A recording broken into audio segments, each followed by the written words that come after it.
Good morning, good afternoon, and good evening, everyone. My name is Nick Minot, and I'm very pleased to moderate today's webinar, the title of which is Inclusive and Efficient Value Chains, Innovation, Scaling, and the Way Forward. The webinar is hosted by the CGIAR Research Program on Policies, Institutions, and Markets, better known as PIM. And within PIM, research on agricultural markets and value chains has mostly been carried out by PIM Flagship 3, Inclusive and Efficient Value Chains. The Flagship 3 team has been conducting research on how value chains can be strengthened to generate more benefits for smallholders and small and medium enterprises. Given that PIM is coming to an end in 2021, sadly, this seems like a good time to review our research and impact and reflect on the implications for value chain research under the One CGIAR Research Program, which begins next year. Let me briefly introduce our speakers. The first presentation will be given by Erwin Bulte and Alan de Brauw. Erwin is a professor of development economics at Wageningen University and co-leader of the PIM Flagship 3. Alan is Senior Research Fellow at the International Food Policy Research Institute and cluster leader within Flagship 3. The second presentation will be given by Dietmar Stoian and Diego Naziri. Dietmar is the lead scientist on value chain, private sector engagement and investments at IFPRI, and Diego is value chain and post-harvest specialist at the International Potato Center, CIP. The third presentation will be given by Dietmar again and by Jason Donovan. Jason is a senior economist at the International Maize and Wheat Improvement Center, CIMMYT. After the three presentations, Jennifer Wiegel will provide comments and feedback. Jenny is a sub-regional manager for Central America and scientist at the Alliance for Bioversity and CIAT. Finally, after the Q&A portion of the webinar, Frank Place, the director of PIM, will provide some closing remarks. Before I hand over to Erwin and Alan, a few notes on how we proceed, just some of the administrative details. So the presentations in the first part of the webinar will last about 30 minutes, followed by remarks from Jenny and then a Q&A session. We would really like to hear from you, so please use the chat window on the right side of your screens to send comments, questions, and we will do our best to address them. If it's not possible due to time, we will try to follow up after. When you ask the question, please let us know who you are and where you're from and what organization you represent.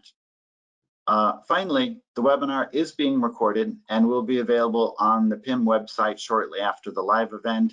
You can reach it by at the same website where you registered. Okay, in the first presentation, Erwin Bulte and Alan de Brauw will discuss the range of value chain research carried out under PIM, the influence this research has had, and the directions, possible directions for future research. So with that, over to you, Erwin and Alan. Thanks, Nick. I'm going to speak first here. We're going to call our talk Value Chain Innovations for Inclusion and Equity, Accomplishments and Looking Forward. And Dietmar, you can go to the next slide, please. What we're going to talk about is really kind of looking first backward at how what we planned to do, and then we're going to briefly talk about what we think we're going to try to do in the future. So just to remind everybody, or I'll let everybody know, one of the milestones for PIM was to work on innovations, and this means to do research on innovations in at least 12 countries. And then we're going to look a little bit farther and point out places where our research has had influence on practitioners, either locally or internationally. And we want to show in this presentation that both of those things occurred.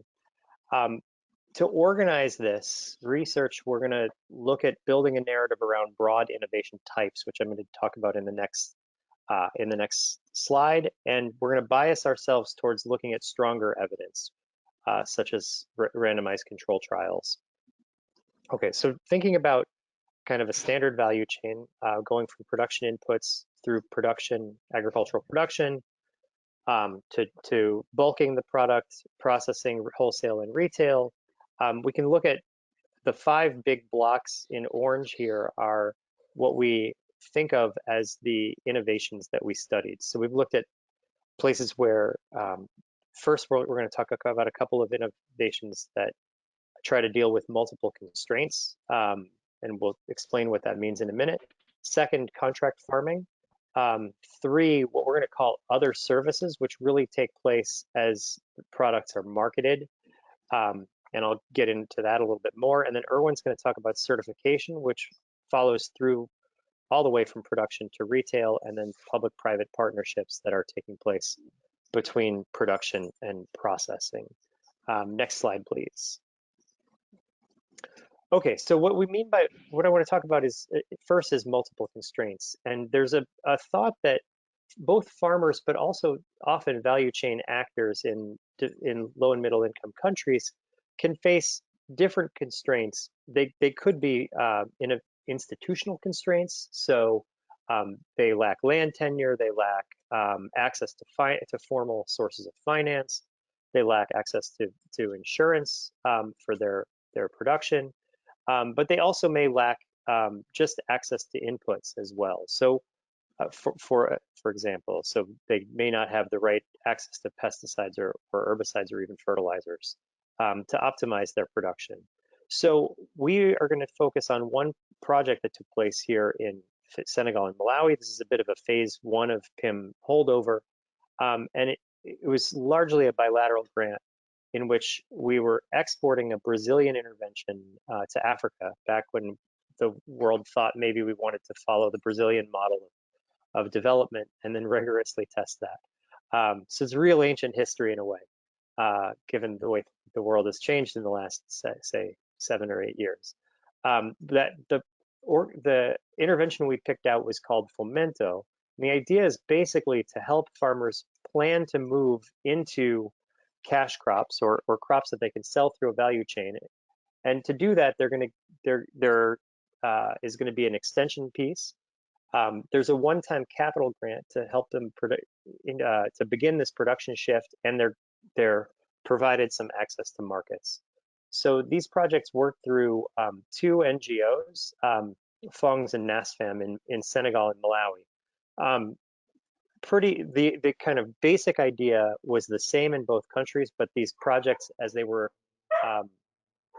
excuse me about the dogs, the projects as they were designed heavily got influenced by the partners. They really took on aspects of that partners were already working. In both projects, the treatment arms with cash grants were largely more successful than those without the cash grants relative to a control group, which was a business as usual control group. That said, the planning components were more successfully taken up by both partners in their program or certain aspects of the programming. Next slide, please, Dietmar. Okay, moving on to contract farming.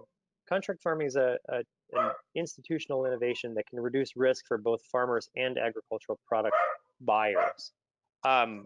There's a risk of growing perishables. Obviously, there's a price risk for farmers, and there's a risk of consistent supply for purchasers. So if you make a big investment in, say, a processing plant, and you don't have consistent supply, that's going to really eat into your profits. The challenge here is that impact estimates are often affected by positive selection bias. So what I mean by that is that the farmers who select into participating in contract farming schemes are often not the poorest farmers in an area. And so if you just compare them to a more standard group, you're going to have a challenge. So here we've solved that problem by randomizing contract designs rather than randomizing access to contract farming, and we're trying to study side selling. Next slide, please. So we've done 3 studies that study randomizing contract design. Deutschman et al. In Senegal randomized offers of credit to purchase Aflasafe for groundnut production to reduce aflatoxins. Here, their contract offered a premium for the low aflatoxin groundnuts, and they do find an increase in availability of low aflatoxin groundnuts from the treatment group relative to the control group. Excuse me for a second. Second, Ambler et al. Randomized the gender of the plot holder and the recipient of payments among sugarcane producers in Uganda. They find men are willing to reduce control, and we find also that they ceded meaningful control to women in that project. Third, Bernard et al. Studied contracting pastoralists, providing milk to a dairy, providing yogurt to their children to regularize and increase supply. They find an increase in supply during the dry but not the wet season. Next slide, please.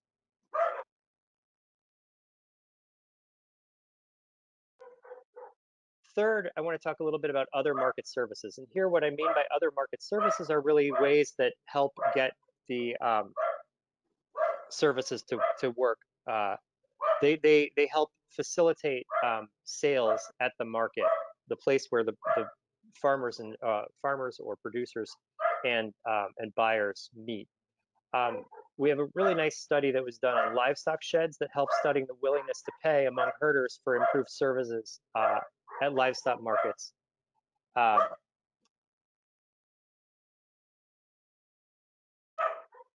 The water sources and feed selling facilities. This project helped provide clear policy advice to the Ethiopian government. Second project here was in Pakistan, where we've studied warehouse receipt survey systems. These are really a precursor to commodity markets. You need warehouse receipts to be able to sell these things. And in this study, we studied the hesitancy of rice farmers to participate broadly in warehouse receipt systems. That helped shift the design of contracts to induce farmer participation in the new scheme. And Dietmar, next slide, and thankfully I'm going to mute. I'll be happy to take over here and say a few words about the two other types of interventions that we studied, namely certification being the first one. So economists think about certification as a solution to address an asymmetric information problem, right? And the markets for lemon type of problems that might emerge on markets.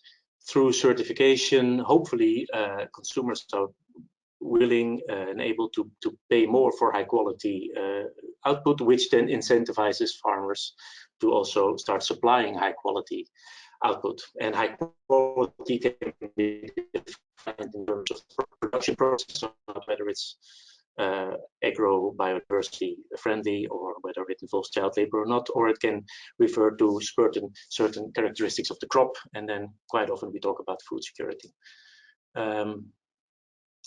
Safety, obviously, food safety. Dietmar, can you move to the next one, please? So no less than 5 different PIM projects looked at certification, and a few looked at coffee markets in Uganda and Nicaragua, among others. I'm not going to talk about that much. Lead researchers are on this call and they might chip in later. There was also some work on quality standards of wheat, in this case, wheat production in Ethiopia, where the innovation that was studied was the rollout of a local level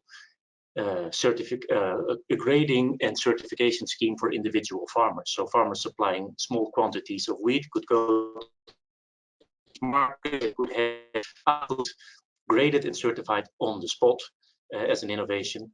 This was a very interesting project, and I was to some extent involved in this. It involved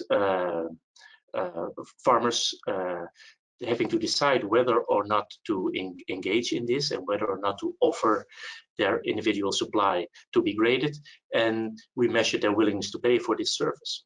Quite interestingly here, what we found was that farmers have a decent sense of the quality of whatever it is that they are selling. And if they offer high quality stuff, then they are more keen to have it certified. So they're willing to pay more for that service. If you aggregate the willingness to pay for grading and certification across farmers, and certainly across markets, then you'll find that maybe such an individual level grading and certification service can be a viable business proposition. Individual entrepreneurs could move into this sector and make some money by engaging in this. But, and this is the interesting thing that we learned, it's difficult perhaps to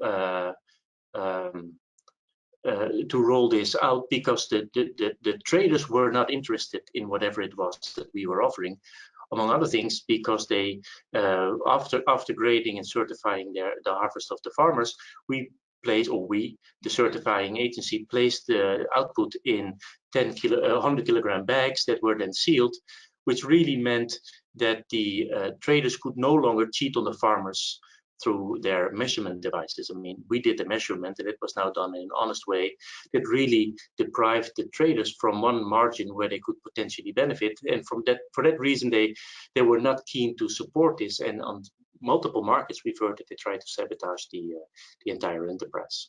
I can say more about this. I can also say more about willingness to pay for food safety certified fish in Ghana, where the premium was particularly large, but I see Nick's face, so I think we have to move to the next slide. Dietmar, which is the fifth type of intervention we studied, and those were public-private partnerships, or programs where public entities started collaborating with large firms to transform local value chains, presumably in search of win-win outcomes that would be both inclusive, sustainable, and efficient. By throwing in some public money, of course, the risk for the private sector can go down. But we also observed, when looking at some of these programs in more detail, that this is not a panacea, and more particularly if we work together with large firms that have market power on the type of markets that they service. For example, the local dairy market in Indonesia that was studied as part of a PIM project. Then it turned out that much of the value that can be created through these partnerships in terms of a quality upgrade and the production of more valuable dairy, most of that value can then be grabbed or seized by that international firm. So if you do this in a context of market power, then the distributional issues can be complex. Maybe we can go to the next slide, Dietmar. So this just shows that we have been able to identify projects in 13 different countries rather than 12, involving a range of crops. But it also signals here that quite often there is a one-on-one matching between a crop and a country. So this is not at all a complete list of value chains that we were able to study. It's also not a representative sample. Maybe the next one, Dietmar. I'm going to wrap up here. So as seen from the previous slide, only a few product country combinations were studied and nothing systematic or representative about this. It may be worthwhile in the future to focus on multiple chains within a country. And if I'm not mistaken, that is indeed a strategy that is supposed to be followed in the next reincarnation of the work on value chains through the CG. One thing I found interesting when going through the evidence over the past few months with Ellen was that we started out thinking about this as a two-dimensional problem. I mean, value chain should be reformed such that it would become more inclusive, in the sense that they would be more open to smallholders, and they should be efficient in the sense that value should be created. But if you look at some of those interventions in more detail, then you'll find that there's at least two other definitions that are relevant, namely food safety, because, for example, a certification scheme involving aflatoxin may imply that there will be a safe stream and an unsafe stream of food, and the unsafe stream will not be discarded. That will be particularly used and bought by poorer segments of the population, who will now see that the quality of their food goes down rather than up, and it is, of course, something to be avoided. And I just highlighted distributional implications when working with the private sector. Final slide, Dietmar. And maybe I'll just leave those up here for you to read yourself. The overarching theme, let me just highlight that as you go through the evidence, is that much of the interventions aim to reduce transaction cost, which is indeed something that is necessary if the aim is to promote inclusion and to reach out to broader groups of smallholders. As Ellen mentioned, alleviating one constraint at a time is unlikely to be very effective, because often smallholders are constrained by multiple constraints simultaneously. So looking at a bundle of constraints is more effective. And I'm going to leave the two other issues for the Q&A later on. Thank you for your attention. Great. Thank you, Erwin and Alan. Before I introduce our next speaker, I'd like to remind everyone to feel free to submit your questions in the question box. I think it should be on the right-hand side of your screen. We'll have a 25-30 minute Q&A session after the presentations. If the question is for a specific presenter, please specify this. The second presentation, Dietmar, Stoian, and Diego Naziri will present conceptualization and use of value chains for scaling CGIAR solutions. The floor is yours, Diego and Dietmar. Thank you, Nick. So after this first look on value chain innovations as being developed within the framework of the CGIAR Research Program on policies, institutions, and markets, we would like to have a broader look at what happened in terms of value chain approaches and using that for going to scale across different CGIAR research programs. You see them on the right-hand side. Out of a total of 12, we have picked 10 where there was a significant portion of work focusing on value chains. And we did have a twofold objective for this study. First of all, to better understand how the CGIAR has been using value chain approaches, engagement with value chain stakeholders in order to go to scale with its technical solutions. And second, to identify opportunities for achieving higher impact at scale.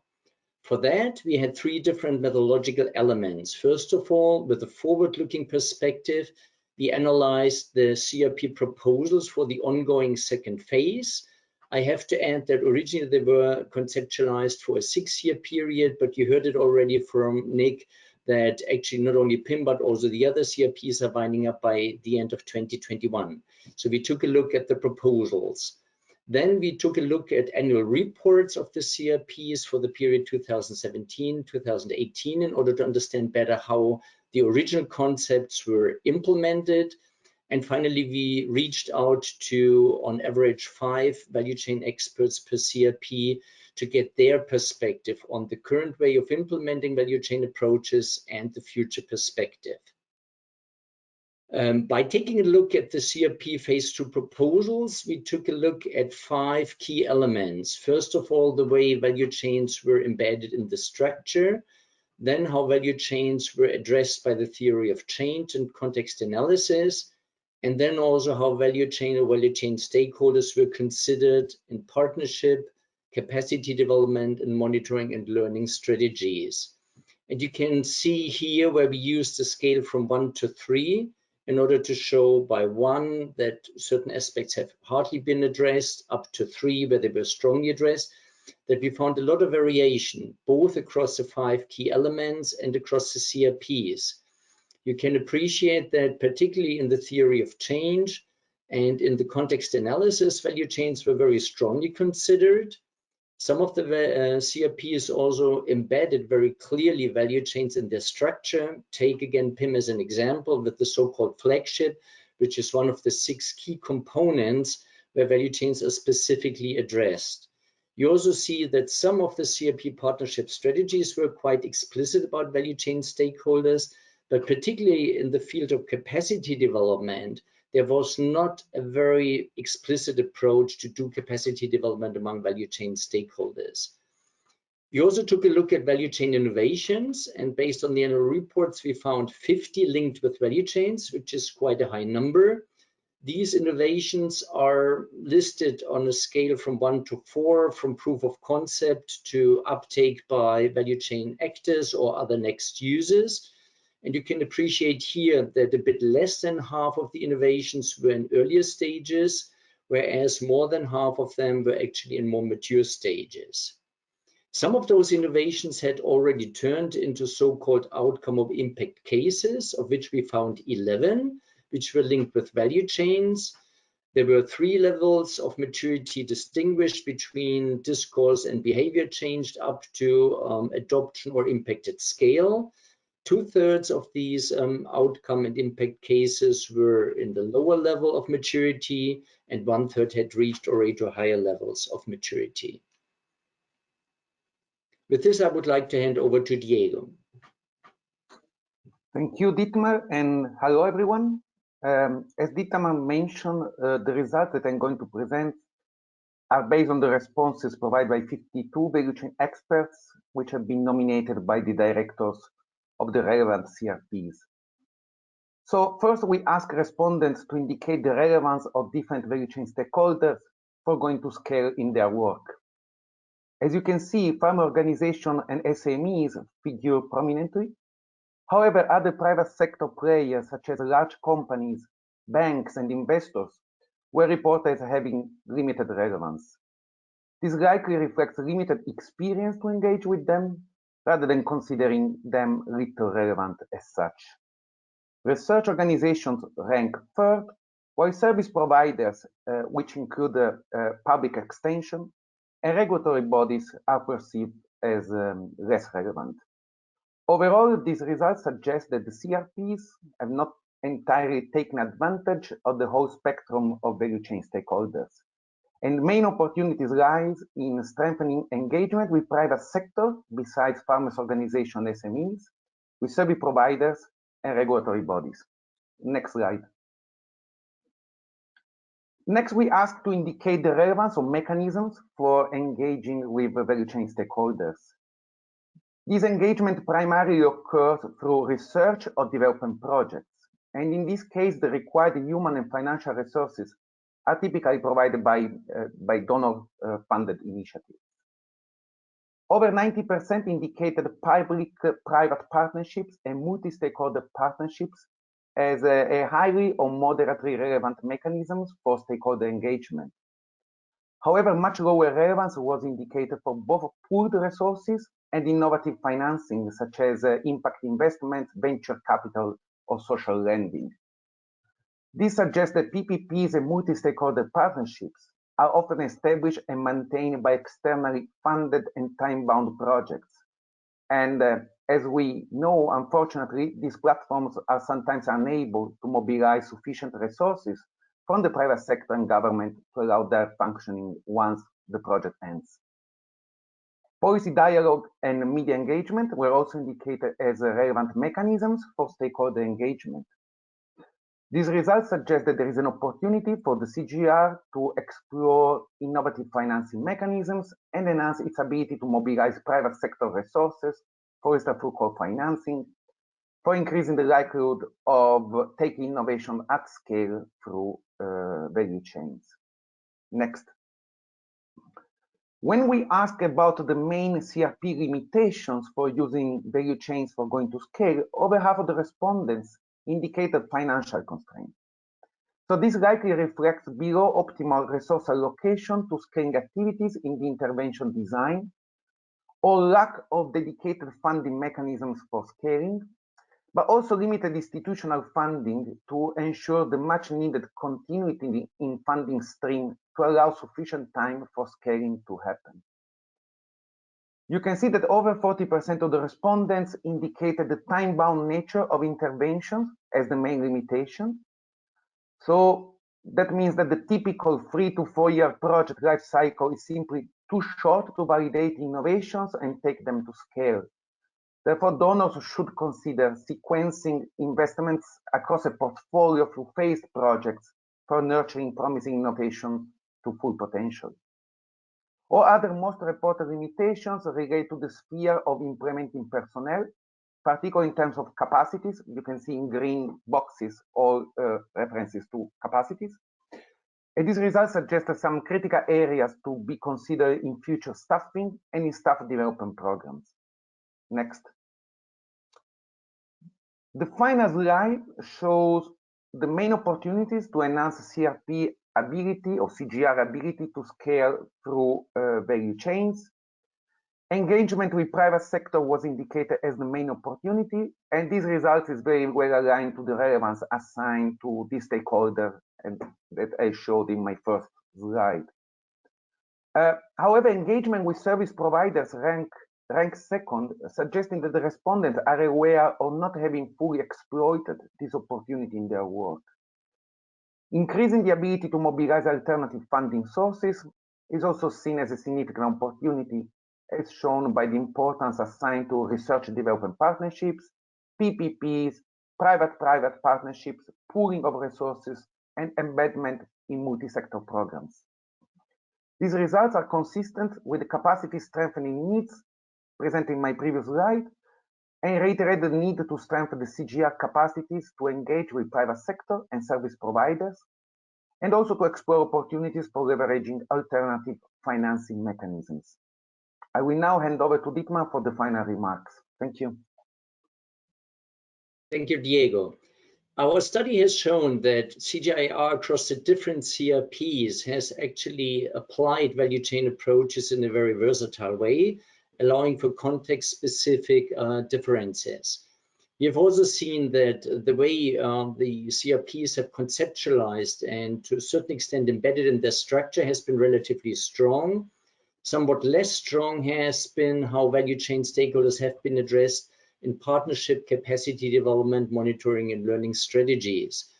We were impressed by a relatively high number of value chain innovations, some of which already made it into an outcome impact stage, where there is a clear pipeline for reaching to maturity. You've seen it in Diego's slides that value chain stakeholders are mainly sought for in the upstream and midstream segments of the value chain, but there's definitely also an opportunity for strengthening engagement with large companies, with regulatory bodies, different types of service providers, and responsible investors. The same holds true for engagement mechanisms. Projects, because of their time-boundedness, are a somewhat limited framework for that. So we do think that overall strengthening the business case for CGIAR solutions will be important, and this in turn will allow to mobilize private sector resources and to leverage impact investments beyond the framework of a project. With that, thank you, and back to Nick. Great. Thank you, Dietmar and Diego. Once again, if you have questions, please submit them using the question box on the right-hand side. Our final presentation will be given by Dietmar Stoian again, and Jason Donovan from CIMMYT, who will discuss how research and practice have interacted in value chain development and how such interactions can be strengthened to achieve large-scale impact. With that, over to you, Dietmar and Jason.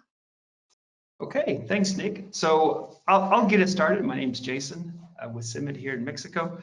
So we're going to be zooming out a bit in this presentation. We'll be zooming out from individual or specific value chains and the CGIAR to look at this nexus between research, which joins research and development, and the options for research to have to play a larger role in shaping development programming. So a bit of background before we jump in. There have been significant investments in value chain development for about 20 years now. This is across regions, various types of donors to include the private sector. In broad strokes, these investments look to strengthen the capacities of small businesses and smallholders to meet the needs of downstream processors and traders. The idea is that ultimately these investments will lead to development impacts, mainly in terms of poverty reduction, but others. Now, there's been a strong interest in academia and value chain research, and this has been going on since the late 1990s.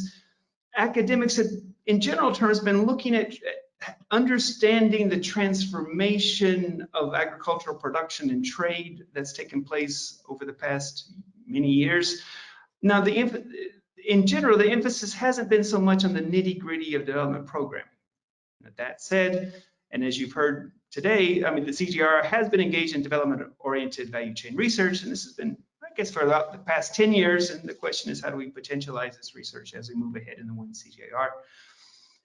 This study aims to achieve 3 objectives. We look to determine the key focus areas of value chain research over the recent decades. We'll look to identify priority needs from practitioners for value chain research.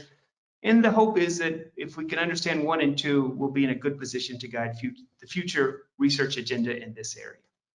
Dietmar, next slide, please. So the insights and the data we'll be presenting are basically derived from a 3-part methodology. In the lit review, we'll be applying issue attention cycles to understand value chain research. Issue attention cycles came out of the political science discourse.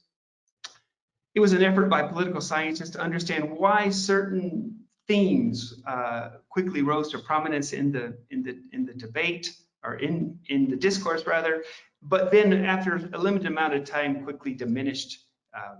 And the underlying idea is that discussants, those in the discourse, have limited incentives to continue once there's a realization of how complex the problems are and how long-term the solutions would be. And so the tendency is to move on to the next issue cycle. And what we're interested in is the extent to which issue attention cycles might exist if we look across 30 years of market-oriented research, development research.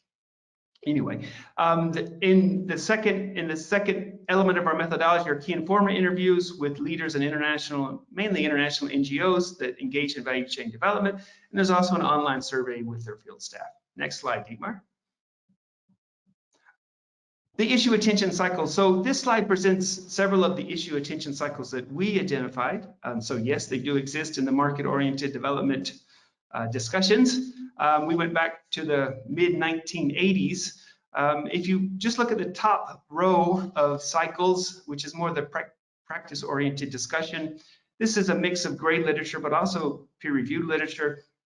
In the mid-1980s, there was a huge surge of interest in the competitiveness of smallholders and even entire agricultural subsectors to respond to the production and export of non-traditional agricultural products. This discussion raged until about the early 1990s, which for various reasons it declined rapidly. In came the discussion, a rapidly different discussion, or an amazingly different discussion, which was looked at SME development. This was about small and formal businesses. How do we link them with the right services to include microfinance services and business development services? But by the early 2000s, SME development was dead. In came value chains. One difference between the value chain discussion and the previous discussions that came before it is the fragmentation of the discussion, the branding by new actors, by think tanks, even by donors now. We're jumping into the discussion. So we had terms such as making market works for the poor, value links, base of the pyramid, which are all similar in nature, but tended to sort of artificially silo the discussion. More recently, there are signs that value chain discussion, the interest in, or at least the interest in the published literature in value chains has been diminishing of late, and now we have new terms coming in. Whether this marks a shift in an issue cycle, a new issue cycle or not, I think remains to be seen.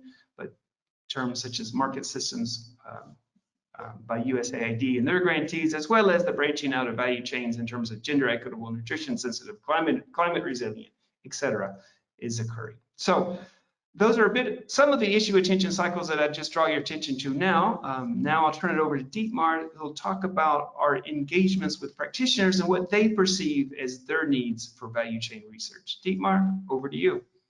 Thank you, Jason. So here we show some of the results of the online survey that we did with field staff of these 11 international organizations. You saw their logos on one of the earlier slides.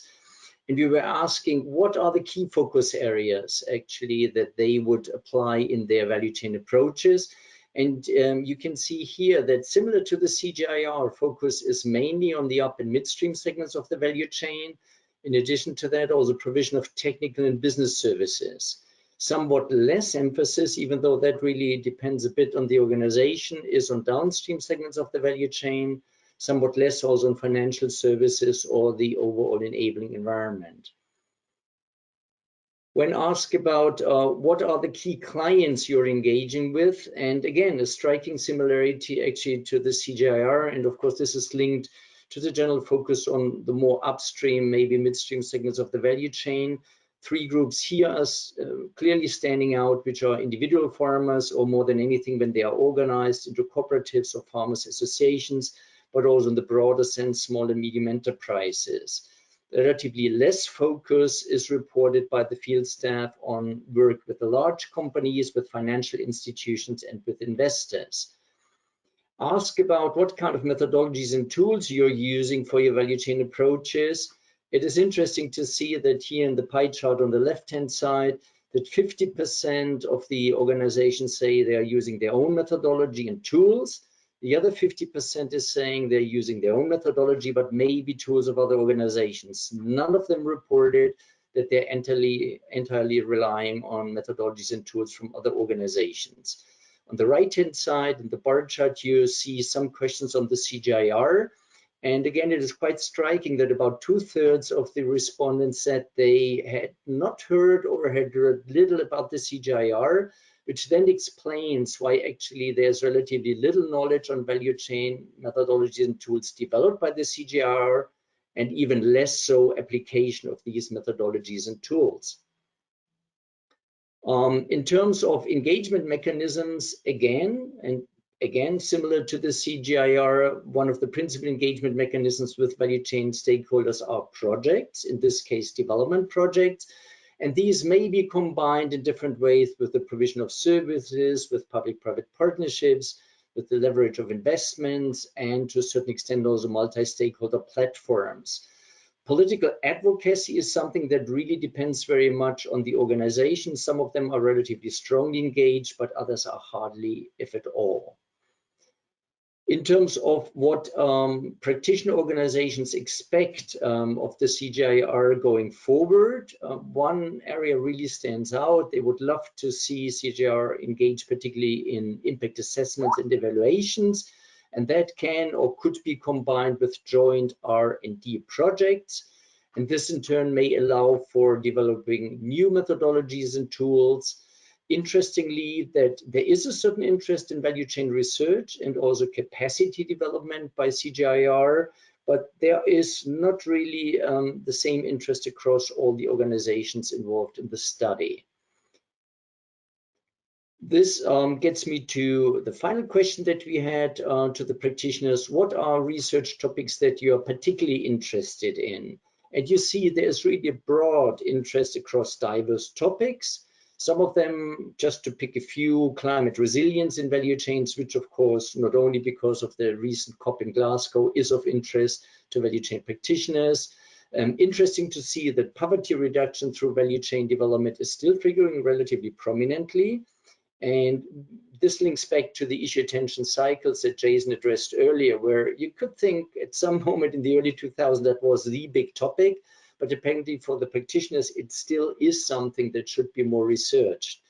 There are some more classic topics that are somewhat less demanded, if you will, but interesting to see that particularly when talking to some of our key informants, which is usually more senior staff in these organizations, they mentioned strong interest in some of the emerging topics, such as digital finance, regenerative business, living income, and also different types of metrics for measuring resilience. This gets me to the wrap up. We have seen it that similar to the CGIAR, both the research and the development side are focusing on up and midstream segments in the value chain. Both sides use mainly projects as principal engagement mechanisms with value chain stakeholders. And this is a limitation for going to scale because projects are time-bound, as we all know. Part of that is also linked to the issue attention cycles that Jason mentioned. So there are certain fads, certain topics that are more on vogue, and then the whole caravan moves on to the next one. So that are not necessarily ideal conditions for achieving impact at scale. Looking forward, we do see a couple of opportunities for CGIAR and development practitioners. First of all, to have a stronger recognition of each other's work on value chains. You saw it in this big slide that Jason presented, that the different issue attention cycles were not fully out of touch, but there was not that strong kind of engagement with the two different camps. This allows actually for going forward more joint research and development projects. We could imagine that are relatively large development projects with a research component. This would allow to develop new approaches, new tools for value chain development, but more than anything, it would support mutual learning. And actually both sides, by working more strongly together, could have also broad engagement with the private sector, particularly with large companies as one of the main levers in the global value chains, but also finance institutions and investors. And both sides probably could also make a stronger case vis-a-vis policymakers in order to influence political, legal, regulatory frameworks and the overall enabling environment. With that, I would like to thank you for your attention and hand over back to Nick.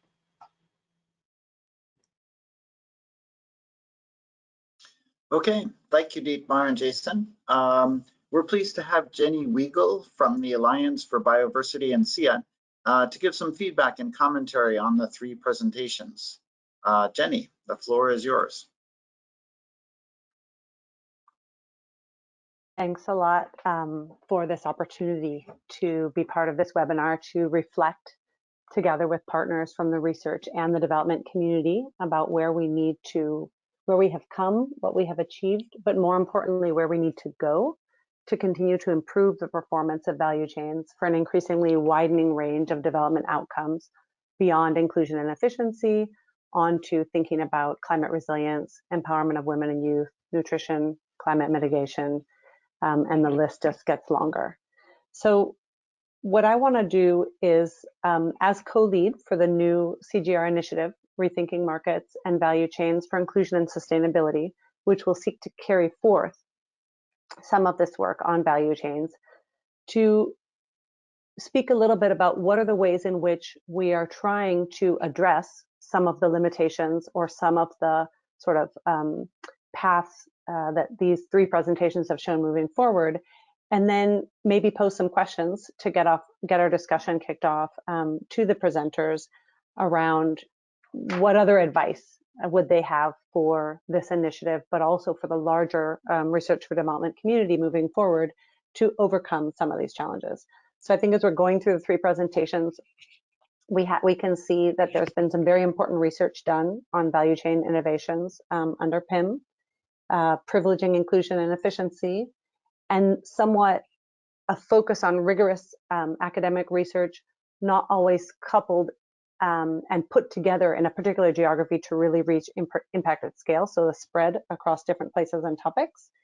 We can also see that within the CGIAR on beyond PIM, within many other of the research programs, there's a lot of work on how to use value chain approaches to scale particular innovations. Both of those map, I think, those of you who are here from the development community, onto the kinds of projects, and now I'm speaking from my previous phase where I was working on the development side, where sometimes we're interested in, we have a value chain project that the real focus is on improving incomes. And sometimes we have a project where we're really trying to figure out how to get to scale climate smart agricultural practices. And so we're using value chain approaches to achieve that goal, but the real goal is about scaling practices. And so we can see that there's also been a lot of that carried out within the different CRPs that offers sort of a complementary approach or a complementary use of value chain tools for development.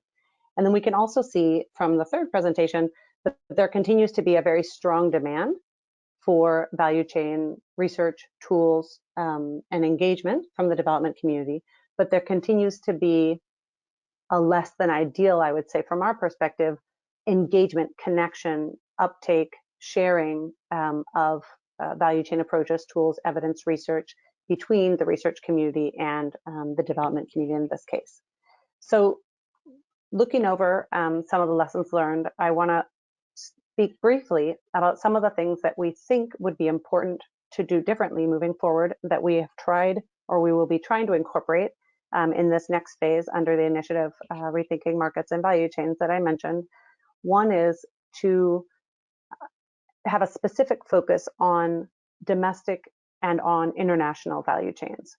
And so looking at a range between sort of more formal, more centralized kinds of value chain structures, but also less formal, more decentralized structures as a way to understand dynamics that work differently in different kinds of crops. So for example, your cocoa and coffee type of context, but also your beans and corn and rice and vegetables kind of context. And then also a lot more of a focus downstream, which I think complements some of what we were hearing coming here. And then also really trying to focus on a much smaller, maybe not small enough, it sounds like, but a much smaller number of country contexts. Right now we're looking at 6, where we would look at 1 or 2 questions, large research questions, but really try to engage and dig in with local partners, with global partners to drive the complete impact pathway from research through to impact at scale and be able to learn along each phase of that. So the second thing, so another thing we're trying to do is we've brought in, one of our 4 work packages is really focusing on the supporting services. And we're starting with finance and logistics as 2 that seem to be fairly obvious and clear how they might come in and how they might be limitations to current performance of value chains. And so that will be brought in more fully. A second, and then a 4th work package will continue to support evidence building, development of tools, development of metrics, knowledge management, including the modeling work and scenario tools that are useful at both the global and also national level. So that piece will continue to be there to allow for the knowledge sharing piece or knowledge management piece with partners both in the research and the development sectors. And then the last I'll mention is broadening out, and this is something that would be useful to hear feedback in this quick Q&A session on, the dimensions of interest. And there I want to make 2 points. I think one is, beyond efficiency inclusion, and so we are also looking squarely at climate resilience, also at climate mitigation, and then of course at how do we include, how do we empower women and youth within value chains.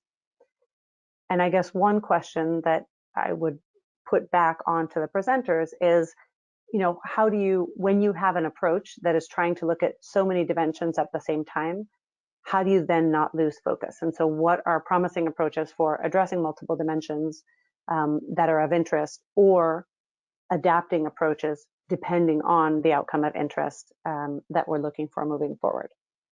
And so now I want to just pose then some questions, initial questions back to our presenters, and then we can open up from there. And I think I'm actually just going to pose one because I'm seeing we have only 20 minutes left for discussion, and I actually want to get quickly to the questions from participants.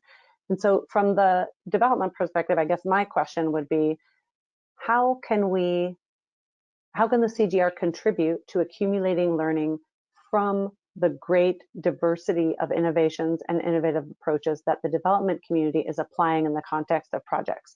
And this connects directly to what kinds of research tools and methods can we offer for learning where we are implementing multiple innovations at the same time and where we have less control over the variables at play, right? So we're not doing a single innovation where we're controlling and we're randomizing, but we have bundled innovations where our best attempts at trying to randomize get thwarted along the way. And so maybe what are some of the approaches moving forward that would allow for greater shared learning between the research and development community in this regard? So I'm going to stop there. And thank you for the opportunity. And I'll type the questions in the chat. Great. Thank you, Jenny. Now it's time to open up for the Q&A session. I guess let me start by offering the presenters an opportunity to respond to Jenny's very important but quite challenging questions about how to balance our priorities in terms of research methods. Would anybody like to respond? I could give it a try. Yeah. Thanks, Jenny. That was a great summary, and of course a very demanding question. I can just try to start a response, and I'm sure colleagues will chime in. I think one of the things we have seen with some of the studies is that there is, first of all, scope, but also a need for more engagement between researchers and practitioners. And I think ideally this happens in defined spaces over longer periods of time.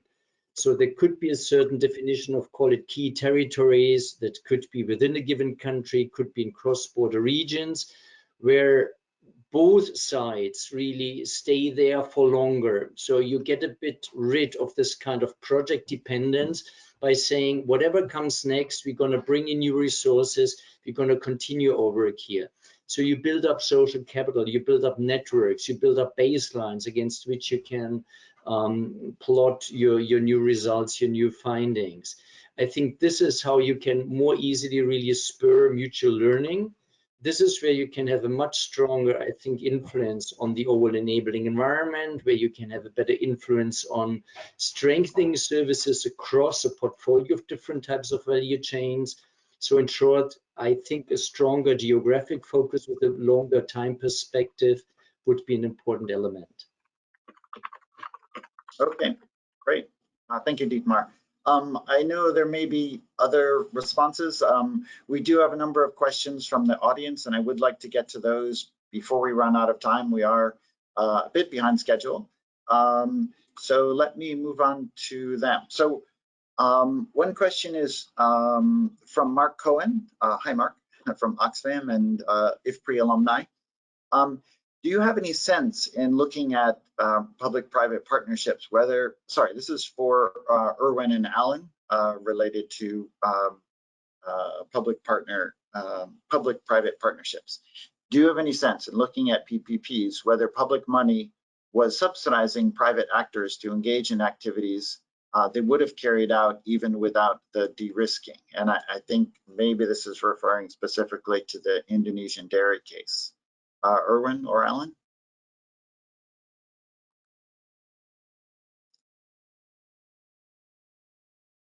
I'm not sure.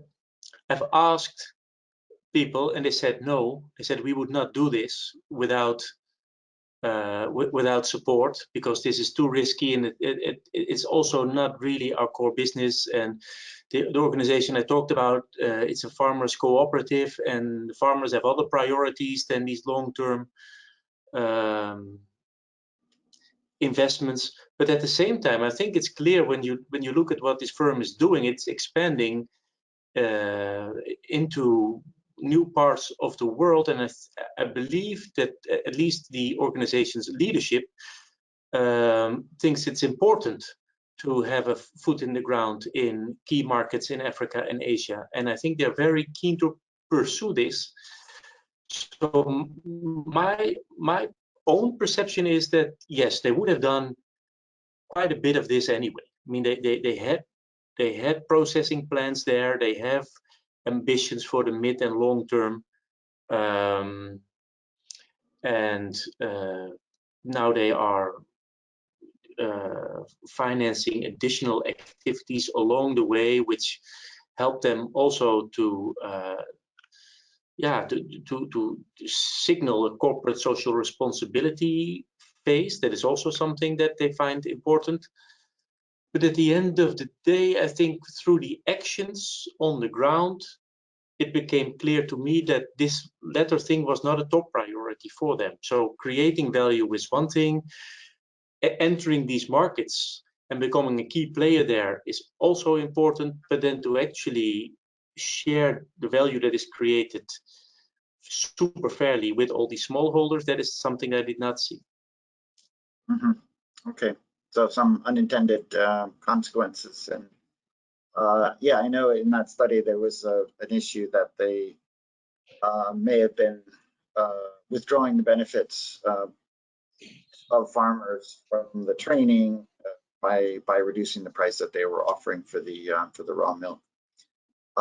Okay, another question was for Dietmar and Jason. This is from Agnes Quissombing, IFPRI. She is asking, when you did the survey and you asked partners about their knowledge or their awareness of CGIAR, are you referring to the CGIAR by name? And is it possible that people would know IRI or ILRI, but perhaps not the umbrella organization CGIAR? Yeah, thank you, Agnes. A great question. I cannot fully exclude it. I think in the introductory remarks to the online survey, we made it clear what CGIAR stands for, but I cannot exclude that the acronym, if you will, is still somewhat cryptic for some people, and they might have somewhat more knowledge of some of the given centers. That said, you have seen it very clearly also in the response in terms of how many of the respondents do apply methodologies. That was very, very limited. And that was very much in line with what Jason presented earlier, where there were these different issue attention cycles. And there are two worlds. There is the research realm, there's a development realm. There were some interactions, but they were much more sporadic in nature, not really systematically sought for. Okay, great. Thank you.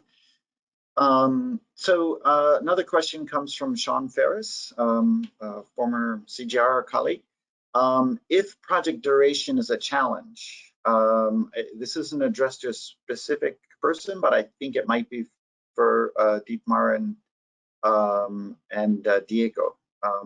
But if project duration is a challenge, why do you think there isn't more interest in innovative finance to support longer-term investment cycles? Yeah, great question, Sean, and thanks actually for being one of our key informants. The same also to Marek, who had a question before. I very much actually enjoyed our interviews and got a lot of insights from you. I remember, Sean, that we discussed, among other things, digital finance, and I fully believe there's a lot happening out there, and particularly also with the impact investors. You may argue there's so much money out there. If we all together, and we stand here for both researchers and practitioners, can make a credible business case, and that may depend on the type of investor, can be a bit more strong in the environmental part and the socio-economic part. I think we can go somewhat more easily beyond these typical projects, because we all know the classical project funding is very often limited to 3-year cycles, if at all a follow-up phase. There's very few donors now. I would mention GIZ, who we also interviewed in USAID, who got somewhat into this funding of more consecutive project cycles, but still it's project cycles. So I do think we together can make a stronger business case for these kind of impact investments, and hopefully with a more long-term focus also on given geographies, that can help us to go beyond the limitations of project frameworks. Okay, thank you, Dietmar.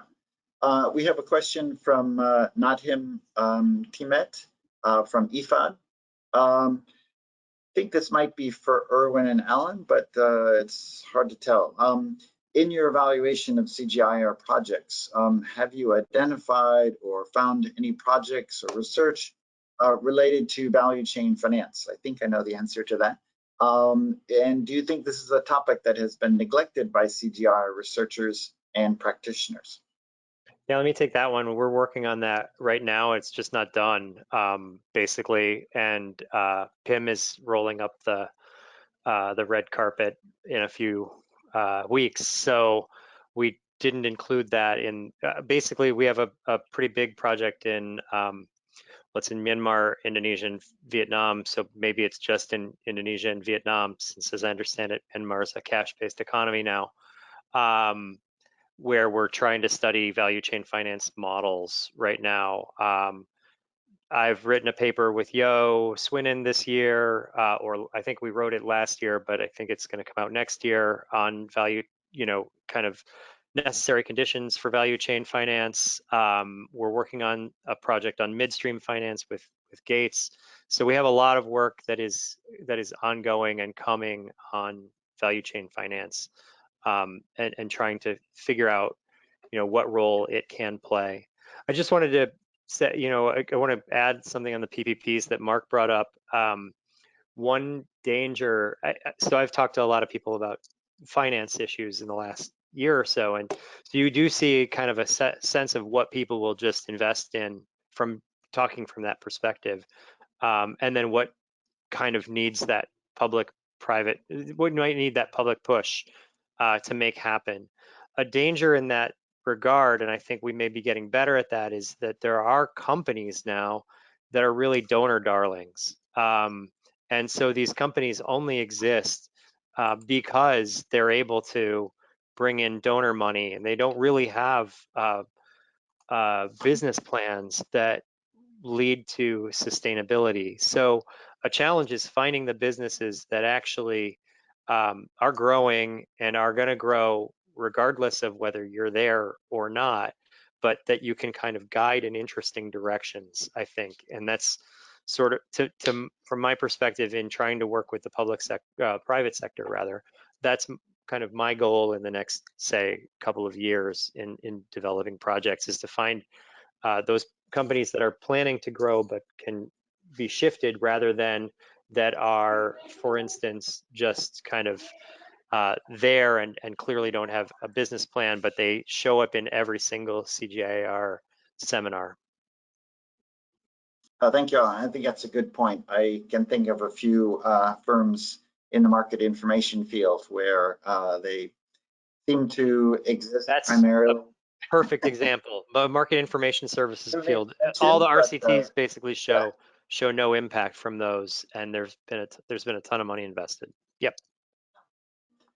Okay, so moving on to another question. One of them asks us, don't we leave out huge potential if we focus on large-scale companies only? A lot of potential in small and medium enterprises, processing and trading, as has been prominently mentioned in the hidden middle literature, and are SMEs hidden in research programs? I think I think the answer is no. That quite a bit of our research is focused on the small and medium enterprises, probably more than on large scale. But allow the speakers, the presenters, to comment on that. Jason? Yeah, sure, Nick. No, I think there's opportunity for more. And a stronger sort of emphasis throughout the system. As Jenny mentioned, we've got a work package coming in the new initiative on value chains, which will focus on domestic markets, so domestic value chains. And there, the ideas will be able to put a stronger lens on SME development, and to include, you know, producer associations, cooperatives, those type of SMEs too. Over to you, Nick. Okay. Any other comments on that? Yeah, maybe just to add that it's definitely not working only with large companies. As you, Nick, also just said, actually, both the researchers and the development practitioners have been focusing very strongly on SMEs, and particularly there on farmer cooperatives and associations. I think our argument was rather the other way around. Don't throw out the baby with the bathwater, but work also with the large companies.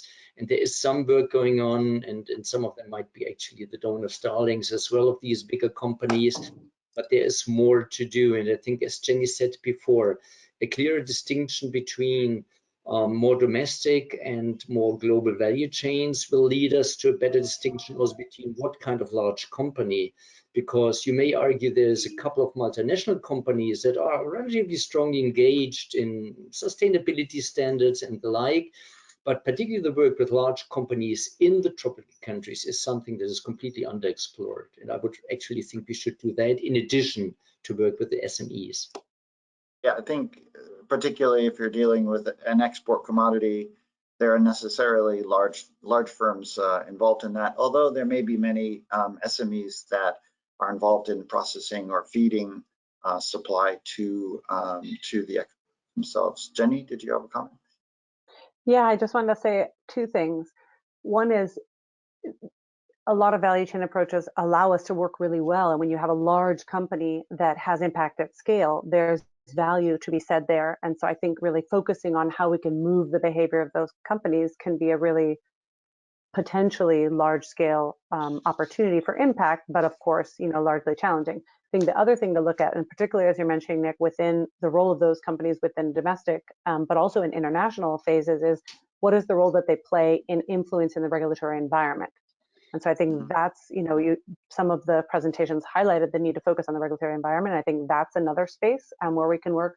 But then you have all of these really, really small entities, you know, the micro and the small and medium businesses and the wholesalers and the markets in domestic context, where a value chain approach where you're focusing on the chain between the producer and all the way through to consumers, you're hitting a very small, you transform that single value chain, let's say, you're hitting a very small number of either farmers or consumers at the impact level. And so it's different approaches about how does the regulatory environment or other kinds of incentives in the system sort of herd that group of actors in a particular direction to behave differently without having to sort of get rid of this multiplicity of actors that you have in domestic food markets towards more vertically integrated, you know, leading to a Walmart or to a large supermarket chain. We can continue to have this diversity and decentralization, but we think of different tools and approaches for shifting the behavior of these large numbers of actors at once, such that the impact is similarly large as well on the population of interest.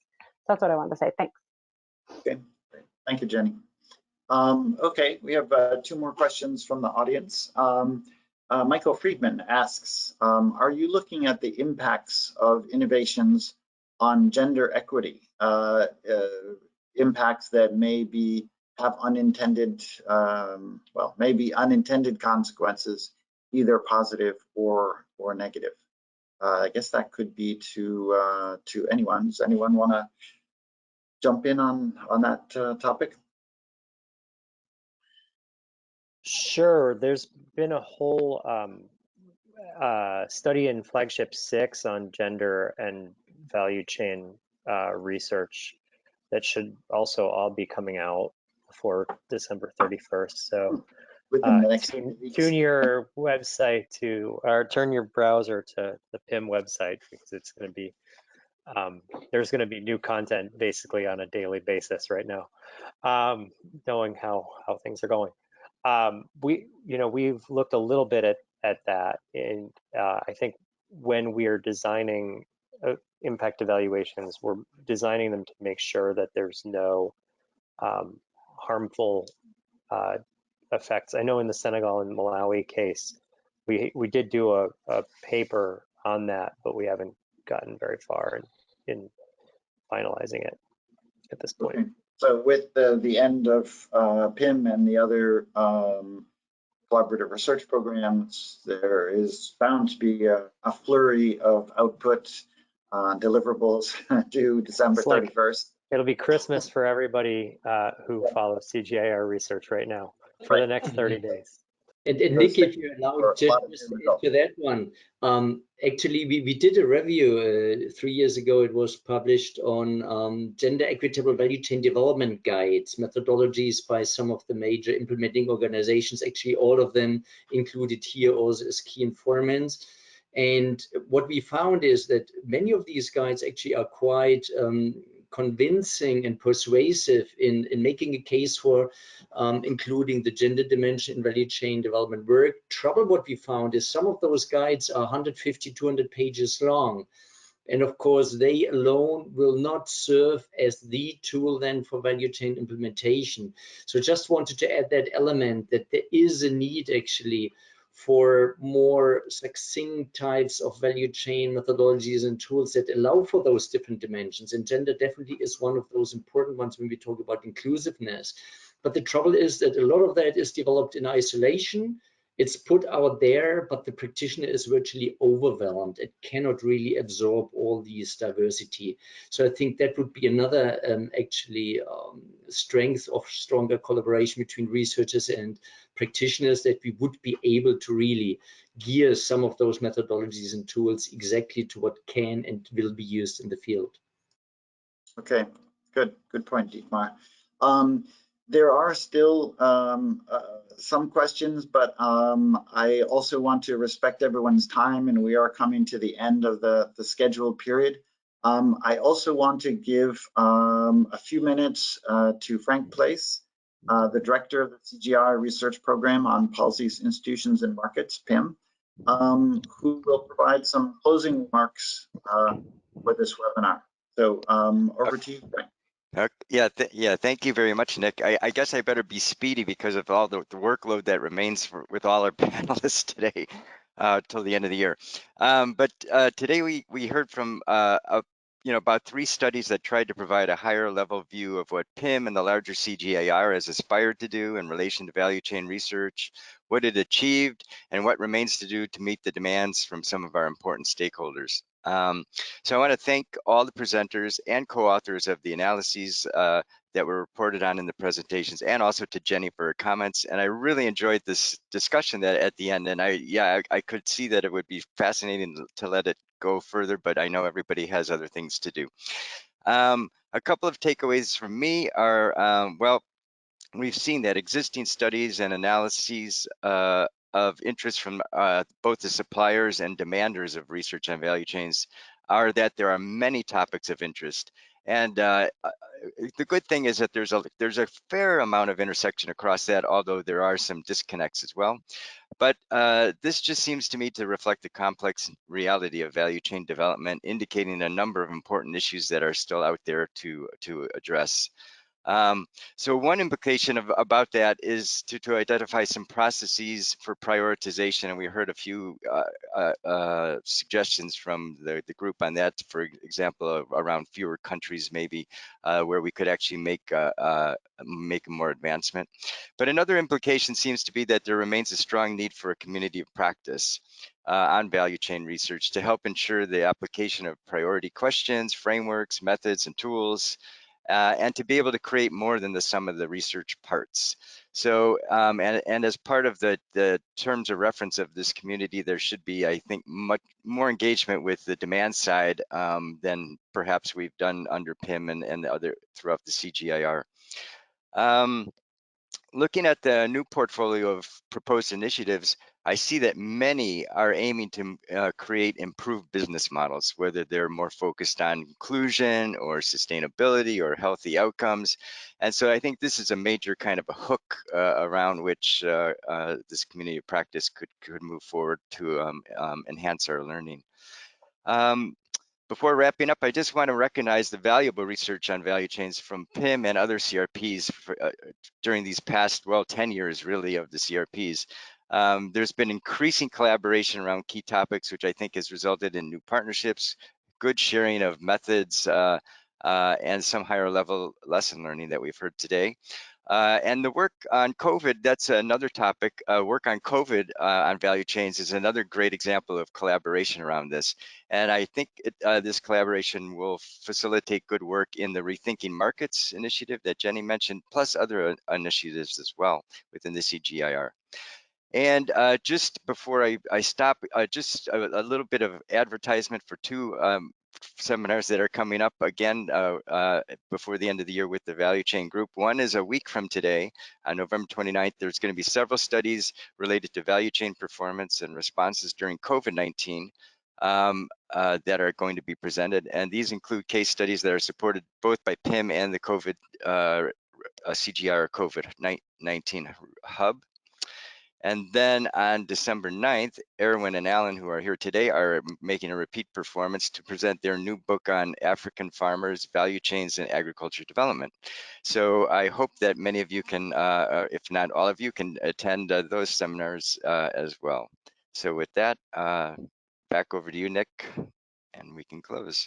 I just want to thank you, Frank, for your comments, and just to again thank all of our speakers, discussant, and everyone and to our audience for attending the event.